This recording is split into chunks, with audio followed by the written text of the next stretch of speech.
История национального движения крымско-татарского народа драматична.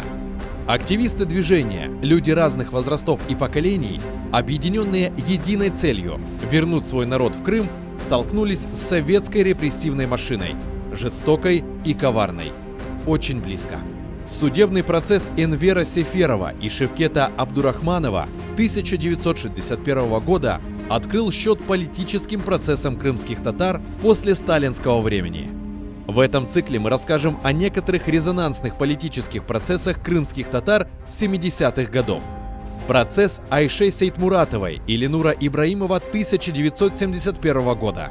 Смотрите в воскресенье в 18:00 в программе «Тарих Седасы» с Гульнарой Бекировой на телеканале АТР.